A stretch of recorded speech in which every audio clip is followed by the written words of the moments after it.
নমস্কার বন্ধুরা, সীমা রান্নাঘর। আমি আজকে রান্না করব সবজি দিয়ে ডালিয়া। ডালিয়া নিলাম, ডালিয়াটা ভালো করে ধুয়ে ভিজিয়ে রাখলাম। আলু নিলাম, বাদাম নিলাম, ক্যাপসিকাম নিলাম, বিন নিলাম, গাজর নিলাম, টমেটো নিলাম, ফুলকপি নিলাম। ফুলকপি কেটে ধুয়ে নিলাম, আলু কেটে ধুয়ে নিলাম, বিনস কেটে ধুয়ে নিলাম, ক্যাপসিকাম কেটে ধুয়ে নিলাম, আলু কেটে ধুয়ে নিলাম, টমেটো কেটে ধুয়ে নিলাম, ফুলকপি কেটে ধুয়ে নিলাম, আদা কাঁচা লঙ্কা কেটে নিলাম।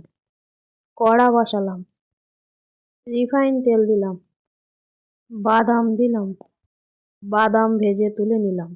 কাঁচা লঙ্কা আর আদা দিলাম, আলু দিলাম, ফুলকপি দিলাম, কিশমিশ দিলাম, গাজর দিলাম, বিনস দিলাম, ক্যাপসিকাম দিলাম। সবজিগুলো ভেজে নিলাম, লবণ দিলাম, হলুদ দিলাম, টমেটো দিলাম, নাড়াচাড়া করে নিলাম। ভেজে রাখা বাদাম দিলাম, আরও কিছুক্ষণ নাড়াচাড়া করে নিলাম। আগে থেকে জল ঝরিয়ে রাখা ডালিয়াটা দিয়ে দিলাম, নাড়াচাড়া করে নিলাম। চিনি দিলাম, আরও কিছুক্ষণ নাড়াচাড়া করে নামিয়ে দিলাম।